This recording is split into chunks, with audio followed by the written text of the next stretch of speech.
सुहेब खान और आप देख रहे हैं इस समय पब्लिक लाइव न्यूज। इस समय हम सोनभद्र के कोटा ग्राम पंचायत में एक प्राथमिक विद्यालय पे जहाँ पे मेसर्स एसीसी सीमेंट प्लांट के द्वारा एक खुली बैठक का आयोजन किया गया था।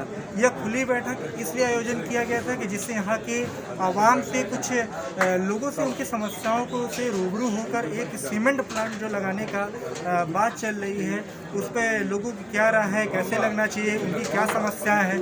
यहाँ पे जब बैठक की अध्यक्षता जो कर रहे थे एडीएम आशुतोष कुमार दुबे और जो पर्यावरण क्षेत्रीय अधिकारी थे टीएन सिंह, वो लोग यहाँ पे आए और लोगों से इंटरेक्शन किया, लोगों से जानने की कोशिश की कि किस तरीके से क्षेत्र में प्रदूषण की क्या स्थिति है। प्रदूषण पे खासतौर से कोटा ग्राम पंचायत के कई लोगों ने प्रदूषण पे अपने बहुत सारी समस्याओं का सामने बातें रखी, खासतौर से कि किस तरीके से यहाँ के लोगों को पूर्व में भी जो कंपनियाँ जैसे अल्ट्राटेक और अन्य प्लांट जो थे वो उन चीज़ों पर ध्यान नहीं थे। तो ये कुछ लोगों से जो इस खुली बैठक में शामिल थे उनसे जानने चाहते हैं कि प्लांट लगने वाला है, क्या लग रहा है, इस खुली बैठक से क्या निष्कर्ष निकलता है। क्या नाम सर आपका? दीपू शर्मा जी। कहाँ के निवासी हैं? कोटा के। ये बैठक खुली बैठक आयोजन आपके यहाँ हुआ, तो कैसा लग रहा है? खुली बैठक आयोजन हुआ, इसमें आपने अपनी बात रखी, पर्यावरण रोजगार संबंधित प्रश्न भी रखा है, तो क्या लगता है आपको क्या होगा? देखिए, औद्योगिक संस्थान हमारे क्षेत्र में आए तो खुशी की बात है, स्वागत है, अभिनंदन है और हमें इनसे उम्मीद भी है कि हमारे क्षेत्र के लिए कुछ अच्छा करेंगे। जैसे कि हमने अपनी बात रखी कि भाई पर्यावरण हमारा कोटा एक जंगल, पर्वत, पहाड़, पशु पक्षी, जीव जंतुओं का एक क्षेत्र है। आप कंपनी बैठाइए, साथ ही साथ पर्यावरण संबंधी जो भी नियम हैं उनका पालन करिए, साथ ही यहाँ के लोगों को कोई पर्यावरण प्रदूषण से कोई परेशानी ना हो उसका भी ख्याल रखें। और सबसे बड़ा मुद्दा जो है रोजगार का, हमने अपने रोजगार पे भी बात रखा कि भाई इससे पहले जैसे अल्ट्राटेक के द्वारा खुली बैठक का आयोजन किया था उसमें भी आपने रोजगार संबंधित प्रश्न का उसका दोहराया भी था। जी जी जी, यहाँ पर भी दोहराया, तो युवाओं को कैसे काफी निराशा मेरे ख्याल से हो रही है, इस पर क्या कहोगे? देखिए, जैसे हमने अल्ट्राटेक से मांग की थी भाई कि यहाँ के स्थानीय लोगों को रोजगार मिलना चाहिए, जहाँ तक मुझे लगता है कि उन बातों पर कोई अमल नहीं किया। हमने बात यहाँ पे रखी है, अधिकारियों से भी कहा है कि भाई जनता का जो भाव है, भावनाओं को आप सुनते हैं लेकिन उस पर कार्रवाई नहीं होती है। इसी उम्मीद के साथ हमने एसईसी से कहा कि भाई आप स्थापना करिए, लेकिन यहाँ के लोकल लोगों को भी ध्यान में रखते हुए कार्य करिए, ताकि हम यहाँ के जो स्थानीय लोग हैं उनको रोजगार मिलना कि बाहरी लोग आकर के यहाँ बैठें और अपना काम धाम करें, कोट पैंट हटाएँ और घूमें, और यहाँ के स्थानीय लोग जैसे के तैसे रह जाएँ। रोजगार प्रमुख समस्या से बैठें और अपना काम धाम करें, कोट पैंट हटाएँ और घूमें, और यहाँ के स्थानीय लोग जैसे के तैसे रह जाएँ। रोजगार प्रमुख समस्या है। और दूसरी बात कि जैसे यहाँ के जो गरीब जनता है उनके स्वास्थ्य के लिए स्वास्थ्य मुहैया कराएं CSR फंड से। और आप शिक्षा की बात कर लीजिए, ग्रामीण क्षेत्रों में बहुत से ऐसे बच्चे हैं गरीबों के जो शिक्षा से दूर हो जाते हैं। अगर एक 12वीं तक की विद्यालय की स्थापना कराएंगे लोग, उससे हमारे ग्रामीण एरिया के लोगों को शिक्षा प्राप्त होगी। तो हमारा प्रमुख जो चीज़ें थी रोजगार, शिक्षा, स्वास्थ्य, खेल कूद, मैदानी सब प्रमुख चीज़ें थी, क्योंकि अपनी बात हमने मजबूती के साथ रखी और उम्मीद करते हैं कि सीसी इस पर जरूर ध्यान देगी। तो आप ये देख रहे थे कि अभी दीपू शर्मा जो कि छात्र नेता भी हैं और यहाँ के स्थानीय ग्रामीण, उन्होंने अपनी समस्याओं को रखा और ख़ास तौर से अधिकारियों के सामने ये बात रखी कि युवाओं को रोजगार इस प्लांट अगर लग रही है तो उन्हें मिलना चाहिए। तो उम्मीद करते हैं कि एसीसी प्लांट अपना जो भी कार्यक्रम यहाँ स्टार्ट करेगा परारी क्षेत्र में, उसके बाद यहाँ के लोगों को रोजगार भी देगा। आप देख रहे पब्लिक लाइव में। साथ ही में उनके परिवारजनों को कम से कम एक सदस्य को काम उसमें मुहैया कराया जाए, योग्यता के अनुसार, कोई जबरदस्ती नहीं है। अब जैसी उनकी व्यवस्था, अगर वो लेबर वर्क करने लायक उनको लेबर वर्क दिया जाए। साथ ही में हम ये कहना चाहते हैं कि CSR की बात हो रही है, CSR में रोजगार, स्वास्थ्य, शिक्षा, खेल कूद, तमाम सारी चीजें आती हैं। महोदय एडीएम साहब, जरा हमारी बातों को ध्यान दें आप। हमारे सोनभद्र जिले में जैसा मैंने बताया कि बहुत सारे औद्योगिक संस्थान हैं, लेकिन क्या यहाँ के मूल निवासियों का उससे कुछ भला हो पा रहा है? पर्यावरण प्रदूषण, जो वायु प्रदूषण है, उससे मैं आपको बता दूं कि आज गांवों के आम, इमली, बेर, जो भी पेड़ हैं, फल हैं, उनका स्वाद खत्म हो गया है। पहले चीज तो फल नहीं रहा है, उसमें फल नहीं आ रहा है, और फल आ भी रहा है तो स्वाद खत्म हो जा रहा है। तो हम कह रहे हैं कि आप उस अनुसार से जो भी आधुनिक तकनीकी है उससे रोकथाम के लिए आप प्रयोग करें। जो पर्यावरण जल हो, प्रदूषण हो, जो भी हो, उसको रोकने के लिए आप आधुनिक तकनीक का प्रयोग करें। दूसरी बात, सबसे बड़ा स्वास्थ्य भी है, रोजगार के साथ स्वास्थ्य भी है। आए दिन लोग देख रहे हैं तमाम सारी रोगों से ग्रसित हो जा रहे हैं। उसके लिए आप CSR में एक ऐसा व्यवस्था कराएं कि कोटा और पनारी के बीच में एक हॉस्पिटल देने की कृपा करें। बहुत सही। जैसे जो गरीब परिवार के लोग हैं, जो एक अच्छी स्वास्थ्य मुहैया नहीं करा सकते बाहर जाकर के, कम से कम उनको यहाँ एक अच्छा स्वास्थ्य मिल सके। शिक्षा की सबसे बड़ी बात हो गई। शिक्षा में देखिए हमारे कोटा के पनारी के लोग अति पिछड़े हैं, जो शिक्षा से वंचित हैं। उनके हित के लिए आप एक कम से कम 12वीं तक की विद्यालय की स्थापना कराएं, 1 से लेकर 12वीं तक। ये हमारा पर्सनल जो है, अगर आप यहाँ पे कंपनी स्थापित कर रहे हैं, यहाँ से हमारी जमीन में आकर के आप हजारों करोड़ों अरबों रुपए की धन अर्जन करेंगे, तो साथ ही में हमें रोजगार शिक्षा देने का भी आप व्यवस्था सुनिश्चित करेंगे। ये हमारी मांग है। और रोजगार में तो आप, मैं चाहता हूँ कि ठीक है, आप अनुपात में हमें मत दीजिए, योग्यता के अनुसार स्थानीयों को प्राथमिकता के अनुसार उनको रोजगार दीजिए आप। इसके पहले एक सुनवाई हुई थी जिसमें DM साहब के सामने हमने अपनी बात रखी थी, अल्ट्राटेक की जन सुनवाई थी। हम लोगों ने काफी सारी बातें की, लेकिन वो सारी बातें हमारे धरे की धरे रह गई, कोई सुनवाई नहीं हुआ। इस संदर्भ में मैं ये कहना चाहता हूँ कि ADM साहब, मैं एक शिकायत करना चाहता हूँ कि हम उद्योग के आसपास तो रहते हैं, हमेशा से प्रदूषण खाते हैं। जैसे डाला में हम लोग रहते हैं और आपका जहाँ ये ACC प्लांट लग रहा है सर, वहाँ से महज 1-1.5 किलोमीटर के रेंज में हम लोग रहते हैं। लेकिन अल्ट्राटेक से हम लोगों को आज तक कभी कोई फायदा नहीं मिला है, सिवाय धूल मिट्टी डस्ट के कभी कुछ मिला ही नहीं। स्थिति ये है कि उनके हॉस्पिटल जो हैं वो बाउंड्री के अंदर हैं। तमाम मशक्क़त के बाद तो हम अंदर जा पाते हैं। खेल का मैदान नहीं, स्कूल में एडमिशन नहीं है, जाने की परमिशन नहीं है। तो क्या ACC भी इसी तर्ज पे काम करेगी? क्योंकि हम लोग बगल में रहे हैं और हम लोग को इस बात का अनुभव है कि उद्योगपति किस तरह से डील करते हैं। तो महोदय, CSR मद से मैं चाहता हूं कि जिनकी ज़मीनें गई हैं उन्हें लिखित तौर पर ज्वाइनिंग लेटर दिया जाए। CSR मद से वहां पे एक विद्यालय, हॉस्पिटल, खेल के मैदान और 80% कम से कम लोगों को रोजगार मुहैया कराई जाए। तब तो सर ACC का वहाँ कोई मतलब है, अन्यथा उस फैक्ट्री का यहाँ के लोगों के लिए कोई मतलब तो है नहीं। क्योंकि सारे बाहरी लोग आते हैं, वो सूट वूट पहनकर अधिकारी साहब कहलाते हैं, और जो यहाँ के स्थानीय लोग हैं वो पीछे पीछे घूमते रह जाते हैं।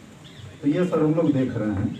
और इसका क्या निदान है सर, ये भी बता दें कि CSR फंड से हर साल कितना खर्च होगा आसपास के इलाकों के लिए और रोजगार के लिए। और जब भी आप प्लांट के नींव डालें तो सबसे पहले वहाँ विद्यालय और हॉस्पिटल के नींव डालें, ये मेरा आपसे है।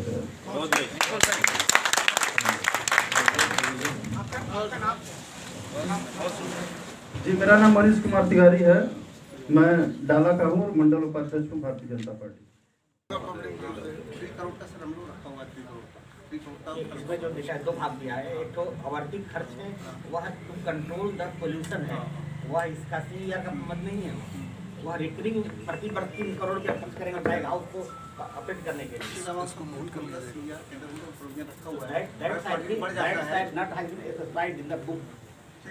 इम्पैक्ट असेसमेंट में आपने इस पर साइन नहीं किया है कि उसमें सर देखिए, मैंने अभी ये रिपोर्ट ओपन किया अभी, जिसमें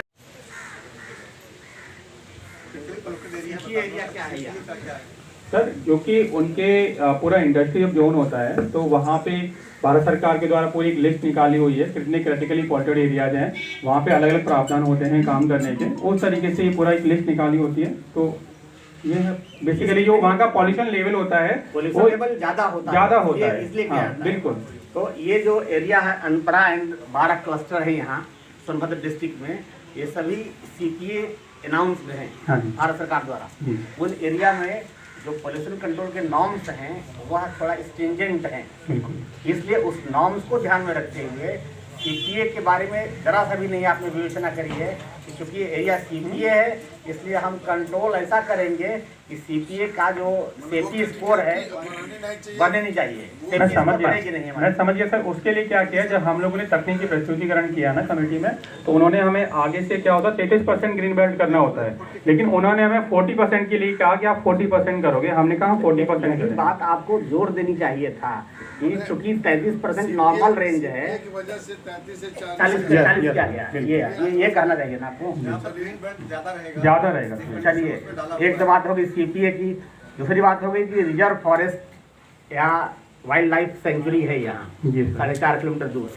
आपने जो सर्वे करा है जी जी वह फौना और फ्लोरा का, जी जी। ये आपके सर्वे रिपोर्ट है कि as per guideline given by wildlife century?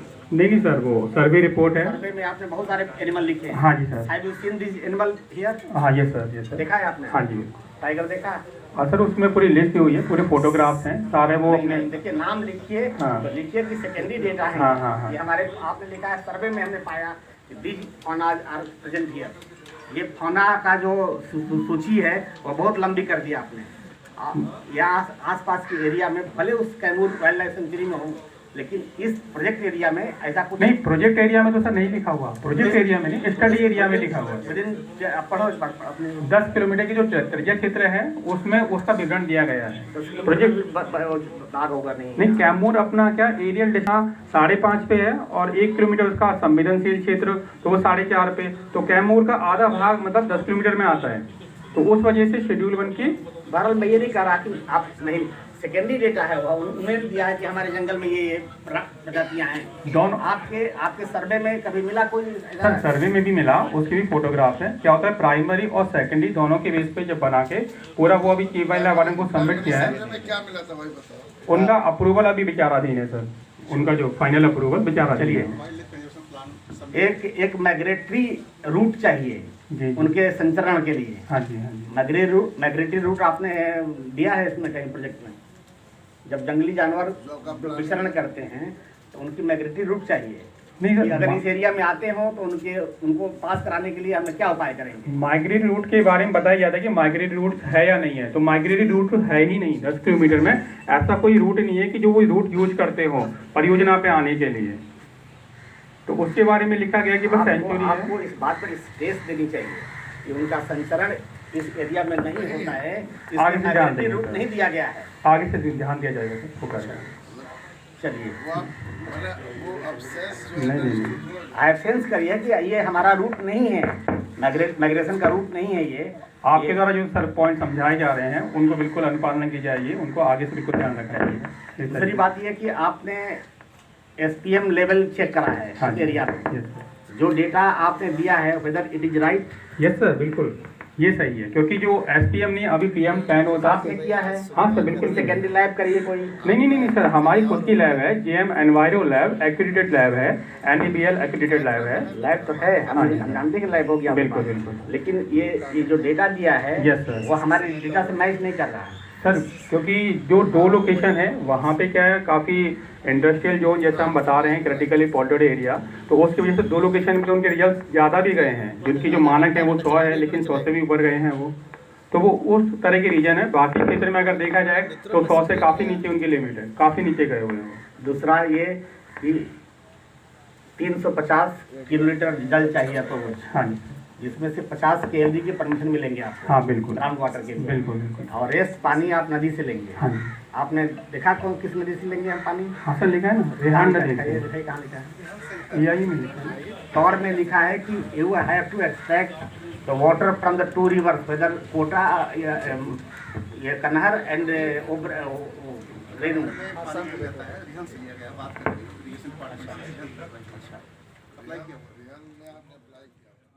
सुनवाए हम उस समय भी गए, जेपी के जब हुआ उस समय भी हम गए, और इस समय इंटेक भी आया हुआ है।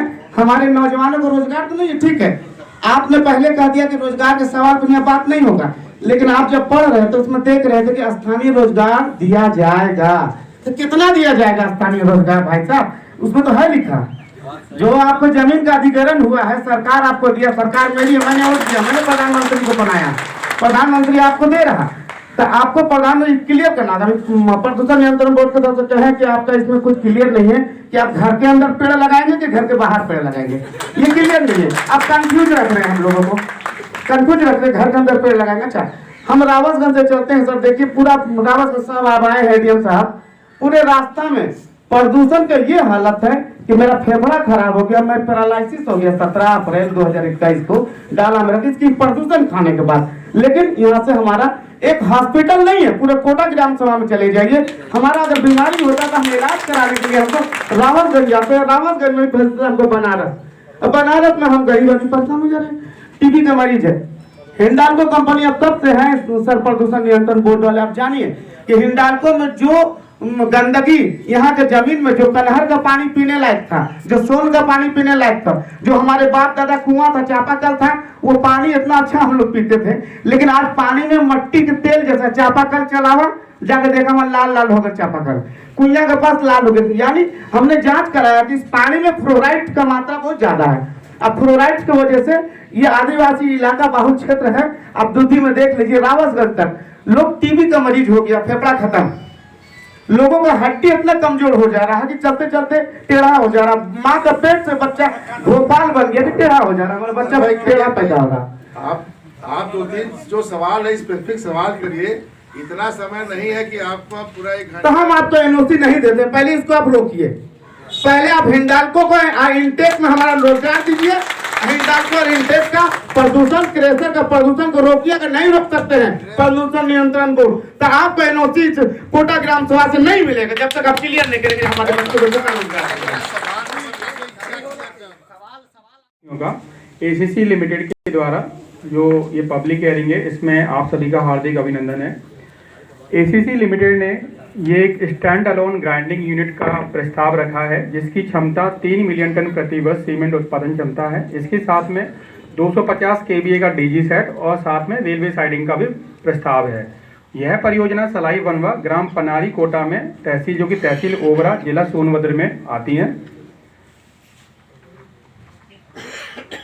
मैसर्स जो एसीसी लिमिटेड है, इसके कंक्रीट के 17 आधुनिक सीमेंट संयंत्र और 82 रेडी मिक्स कंक्रीट संयंत्रों के साथ भारत के अग्रणी उत्पादकों में, निर्माताओं में एक है, जो कि सन 1936 से काम कर रहा है।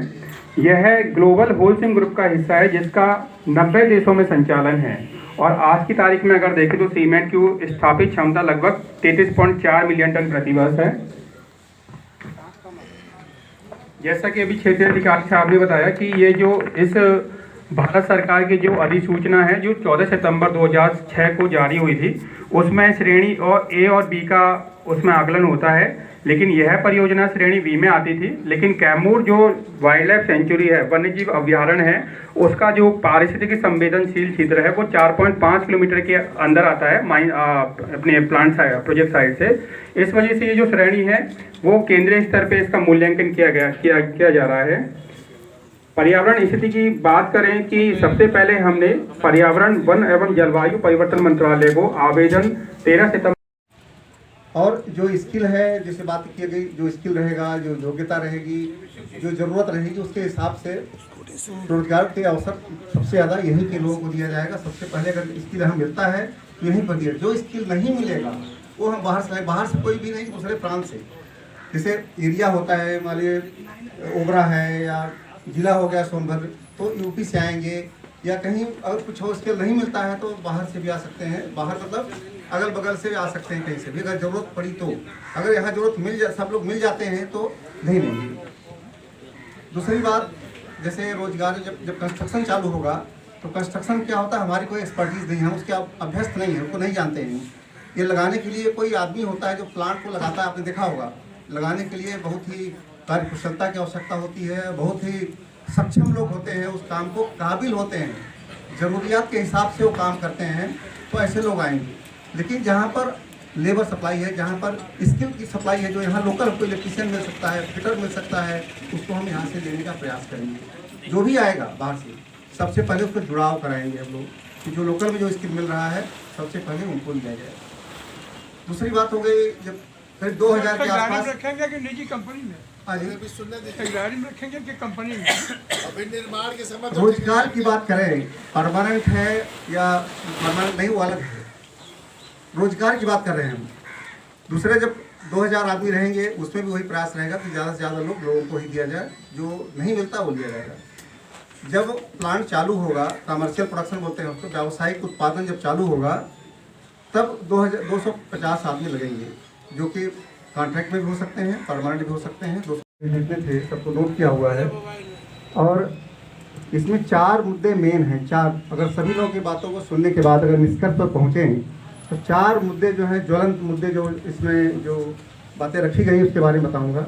एक तो रोजगार लगाएंगे कि क्या करेंगे, चिकित्सा की उस सुविधा के लिए क्या ये अपना हॉस्पिटल खोलेंगे या मोबाइल वैन चलाएंगे, क्या करना चाहेंगे। बहुत सारे ऑप्शन हैं चीज़ों के। किस तरह से ये लोगों को पब्लिक से कैसे जुड़ेंगे, जो मूल बात है, जो लोगों के कुछ लोगों के रोष भी हैं, कष्ट भी हैं पुरानी फैक्ट्रियों से, वो यही है कि लोगों से जुड़ नहीं पा रहे हैं। स्थानीय जनता के साथ जो है जुड़ाव महसूस होना चाहिए, और जुड़ेंगे तभी जब हम उसके सुख दुख के साथी होंगे और उसकी ज़रूरत के हिसाब से हम कोई व्यवस्था करें, तभी हम लोगों से जुड़ पाते हैं। तो एसीसी कंपनी इन मुद्दों पे क्या करेगी, क्या वादा करती है, किस तरह की व्यवस्था करेगी, डॉक्टर एसपी सिंह साहब बताएंगे। करिए। सुरेंद्र जायसवाल जी, जैसा कि आज कोटा ग्राम पंचायत में एक खुली बैठक का आयोजन किया गया था, एसीसी प्लांट लगना है एक पनारी क्षेत्र में, तो उस संदर्भ में आपका क्या कहना है? देखिए, आज़ादी के बाद 60 के दशक में जनपद सोनभद्र में दर्जनों कारखाने लगे। सोनभद्र के लोगों को ये सपना दिखाया गया था कि यहाँ के मूल निवासियों को, यहाँ के आदिवासियों को रोजगार मिलेगा, लेकिन उसके बदले में आज सोनभद्र के लोग टीबी, कैंसर, दमा, फेफड़ा रोग जैसे जघन्य बीमारियों से, फ्लोराइड जैसी जघन्य बीमारियों के चपेट में आकर के हर साल सैकड़ों लोग, हजारों लोग सोनभद्र से मर रहे हैं। और आज पुनः फिर फैक्ट्री लगे, ये हमारे हिसाब किताब से ठीक नहीं है। और फैक्ट्री लगे लेकिन उसका प्रदूषण का मानक तय कर लो आप। सोनभद्र के बेरोजगारों को आप कितना % उसमें आरक्षण दे रहे हैं नौकरी में, इसका लिखित समझौता हो जाए। क्योंकि जब हिंडाल्को, कनौरिया केमिकल्स और तमाम फैक्ट्रियाँ लग रही थी, उसमें समझौता हुआ था। रिहन परियोजना बना था 60 के दशक में, उसमें समझौता हुआ था। लेकिन ये सब अपना काम करते हैं और यहाँ के लोग उसके बाद जो है अलग कर देते हैं। तो बिना समझौता के यदि सोनभद्र के किसी भी जगह पे यदि कारखाना लगता है तो मैं और मेरा पार्टी संगठन सोनभद्र का खुलेआम, खुले तौर पे विरोध करेगा, यहाँ तक कि उसके लिए चाहे जो करना पड़ जाए, यदि अपनी जान भी देनी पड़ जाएगी तो नया फैक्ट्री नहीं लग सकता है बिना समझौता। जैसे आप सुभाषपा के जिला अध्यक्ष भी हैं, सुभाषपा का स्टैंड क्या है? क्योंकि युवाओं के रोजगार, इससे पूर्व में जैसे एक और खुली बैठक का आयोजन हुआ था, बैठक में पूर्व की खुली बैठक के युवाओं ने बात भी उठाया किस तरीके से, जिसमें रोजगार के लिए बोला गया, तो उन्होंने बोला कि लिखित आश्वासन दिया जाए। तो उन्होंने बोला कि हम कटिबद्ध हैं रोजगार के लिए, जिसमें ट्रेंड अनट्रेंड जो भी लोग रहेंगे उनको उस आधार पर रोजगार भी देंगे और प्रदूषण को कम करने के लिए इस पर काम भी करेंगे, ये बोला। पार्टी जो है आज गठबंधन में चुनाव लड़ रही है पूरे प्रदेश में। पार्टी का सीधा फंडा ये है कि पार्टी जो है रोजगार की बात करती है, पार्टी जो है शिक्षा की बात करती है, पार्टी स्वास्थ्य की बात करती है। रही बात सोनभद्र की, तो सोनभद्र में सुरेंद्र जायसवाल जी, जैसा कि आज कोटा ग्राम पंचायत में एक खुली बैठक का आयोजन किया गया था, एसीसी प्लांट लगना है एक पनारी क्षेत्र में, तो उस संदर्भ में आपका क्या कहना है? देखिए, आज़ादी के बाद 60 के दशक में जनपद सोनभद्र में दर्जनों कारखाने लगे। सोनभद्र के लोगों को ये सपना दिखाया गया था कि यहाँ के मूल निवासियों को, यहाँ के आदिवासियों को रोजगार मिलेगा, लेकिन उसके बदले में आज सोनभद्र के लोग टीबी, कैंसर, दमा, फेफड़ा रोग जैसे जघन्य बीमारियों से, फ्लोराइड जैसी जघन्य बीमारियों के चपेट में आकर के हर साल सैकड़ों लोग, हजारों लोग सोनभद्र से मर रहे हैं। और आज पुनः फिर फैक्ट्री लगे, ये हमारे हिसाब किताब से ठीक नहीं है। और फैक्ट्री लगे लेकिन उसका प्रदूषण का मानक तय कर लो आप। सोनभद्र के बेरोजगारों को आप कितना % उसमें आरक्षण दे रहे हैं नौकरी में, इसका लिखित समझौता हो जाए। क्योंकि जब हिंडाल्को, कनौरिया केमिकल्स और तमाम फैक्ट्रियाँ लग रही थी, उसमें समझौता हुआ था। रिहन परियोजना बना था 60 के दशक में, उसमें समझौता हुआ था। लेकिन ये सब अपना काम करते हैं और यहाँ के लोग उसके बाद जो है अलग कर देते हैं।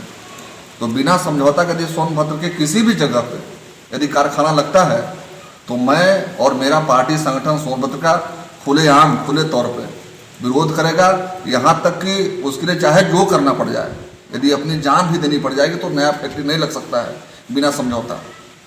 जैसे आप सुभाषपा के जिला अध्यक्ष भी हैं, सुभाषपा का स्टैंड क्या है? क्योंकि युवाओं के रोजगार, इससे पूर्व में जैसे एक और खुली बैठक का आयोजन हुआ था, बैठक में पूर्व की खुली बैठक के युवाओं ने बात भी उठाया किस तरीके से जिसमें रोजगार के लिए बोला गया, तो उन्होंने बोला कि लिखित आश्वासन दिया जाए। तो उन्होंने बोला कि हम कटिबद्ध हैं रोजगार के लिए, जिसमें ट्रेंड अनट्रेंड जो भी लोग रहेंगे उनको उस आधार पर रोजगार भी देंगे और प्रदूषण को कम करने के लिए इस पर काम भी करेंगे, ये बोला। पार्टी जो है आज गठबंधन में चुनाव लड़ रही है पूरे प्रदेश में।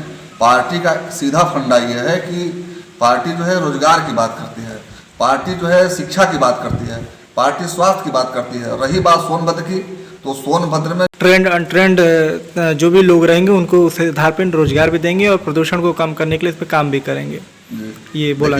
पार्टी जो है आज गठबंधन में चुनाव लड़ रही है पूरे प्रदेश में। पार्टी का सीधा फंडा ये है कि पार्टी जो है रोजगार की बात करती है, पार्टी जो है शिक्षा की बात करती है, पार्टी स्वास्थ्य की बात करती है। रही बात सोनभद्र की, तो सोनभद्र में जो बेरोजगारी है, यहाँ दर्जनों फैक्ट्रियाँ हैं, लेकिन सोनभद्र का नौजवान, सोनभद्र का किसान, सोनभद्र का जो है बेरोजगार परेशान है। इनको लेबर तक का भी नौकरी नहीं मिलता है। पढ़े लिखे लोग यहाँ जो घूम रहे हैं, तो पार्टी संगठन जो है, पार्टी जो है इसमें बेरोजगारों की बात करती है। और सोनभद्र में जो कारखाने लग रहे हैं, तो सोनभद्र में कारखाने दूसरा तो पहले लगना ही नहीं चाहिए, क्योंकि जो CPCB का रिपोर्ट है, सेंट्रल पॉल्यूशन कंट्रोल बोर्ड का, आज सोनभद्र में इतना प्रदूषण है कि आदमी जो है सादा पानी नहीं पी सकता, इसमें सीधे सीधे जहर बोला जा रहा है। तो मेरे विचार से तो सोन में पहले कारखाना लगना ही चाहिए। यदि लगता भी है तो सारे मानक पूरा करने के बाद, और यहाँ के लोगों को जो है, यहाँ के जो नौजवान हैं उनको जो है 80% आप नए अपने कारखाने में नौकरी के लिए आरक्षण का लिखित समझौता कर लो, उसके बाद कारखाना लगाओ। यदि ऐसा नहीं होता है तो हम लोग वहाँ स्थानीय लोगों को लेकर के बड़े पैमाने पर आंदोलन करेंगे, उनकी फैक्ट्री नहीं लगने दिया जाएगा किसी भी कीमत में। जैसे बहुत सारे लोग इसके पक्षधर में भी हैं कि जैसे जो जमीन अपनी दिए हैं उनके परिवार को रोजगार मिले, प्लस वृक्षारोपण पर ध्यान दिया जाए, प्रदूषण पर ध्यान दिया जाए, शिक्षा, स्वास्थ्य, ये सब चीज़ों का व्यवस्था, तो सभी के लिए उन्होंने अपनी बातें बताई। ACC के द्वारा ये कहा गया कि हम इन सब चीज़ों की व्यवस्था कराएंगे और ऐसे कराएंगे जिससे आप लोग हमारा मतलब नाम लेंगे। तो आपको क्या लगता है ये सब बातें? देखिए, इनकी बात जो है, 1 गिलास दूध पिला के, समझ रहे हैं, और 2 गिलास जहर पिलाने का समान है। ये बात जरूर करते हैं, लेकिन उस पर ये अमल नहीं करते। हमको आप बताइए, डाला में अल्ट्राटेक है, रात में 12 बजे से 3 बजे के बीच में डाला के लोग यदि सो जाए ज़मीन पे बाहर खुले आसमान में, तो सुबह तक काला हो जाएंगे। ये कहाँ से आ रहा है? और ये सब फैक्ट्रियाँ झूठ बोलते हैं। और सोनभद्र के लोगों के साथ, सोनभद्र के जो नौजवान हैं, यहाँ के जो दलित लोग हैं, यहाँ के आदिवासी लोग हैं, इनके साथ ये गलत कर रहे हैं। अमरेश यादव जी, आप चूँकि खुद युवा हैं और आपके भी ग्राम पंचायत से ठीक सटी हुई ग्राम पंचायत में खुली बैठक आयोजन ACC प्लांट के द्वारा किया गया, जो सीमेंट प्लांट लगाने जा रहा है, क्या कहना चाहेंगे इस पर?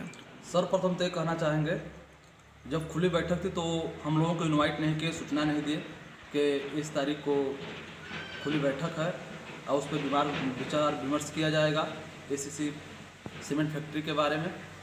हम लोगों को बुलाया नहीं गया और हम लोग सूचना नहीं दिया गया। हम लोगों को चोरी से धोखाधड़ी करके और अपने खास लोगों को बुला करके उसको स्वीकृति लेना चाहते हैं। हम लोग NOC नहीं लेने देंगे, क्योंकि अल्ट्राटेक भी हम लोग साथ धोखाधड़ी कर चुका है।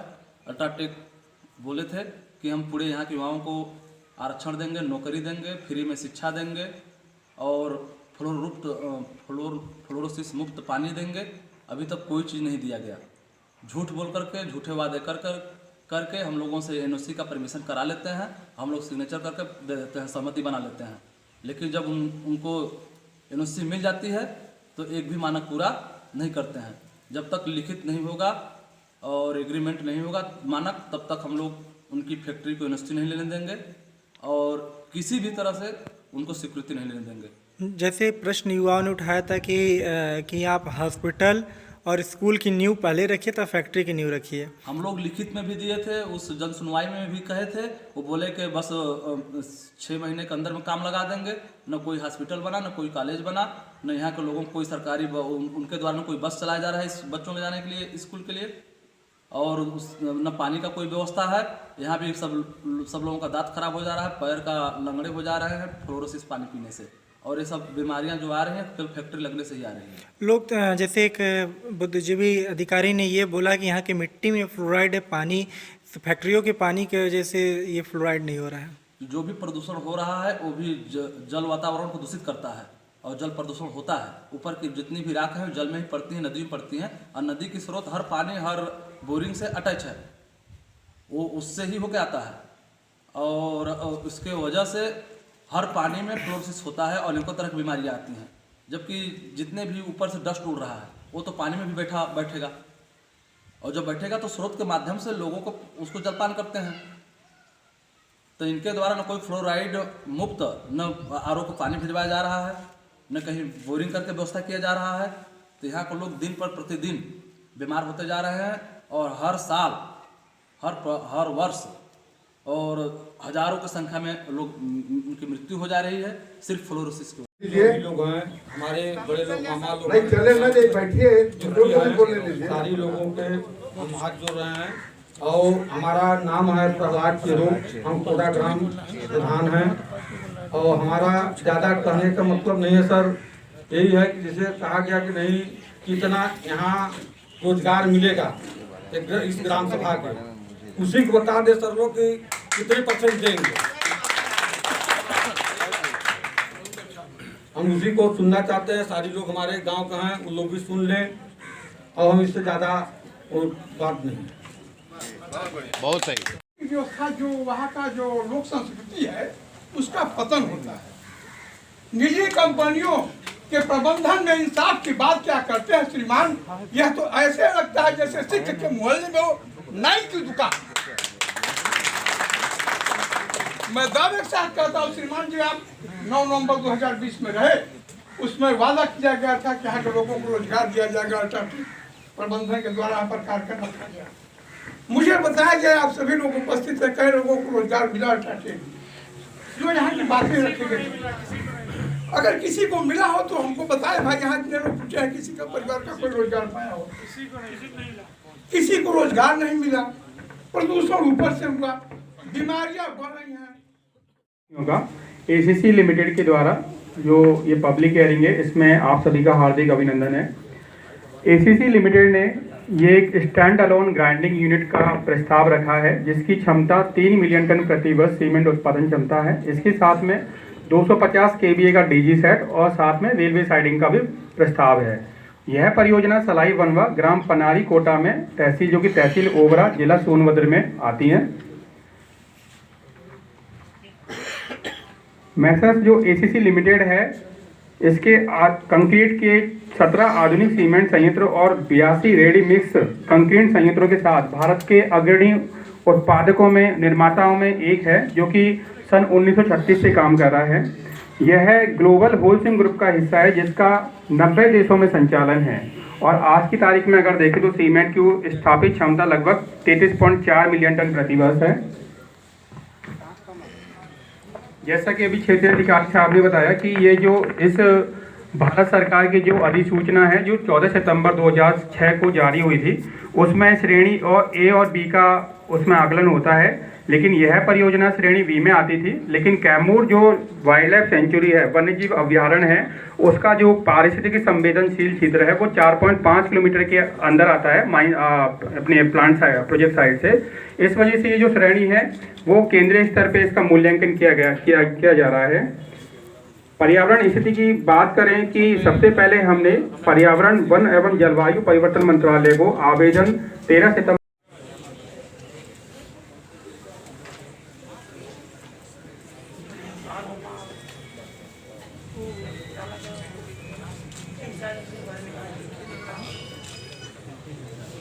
लंबा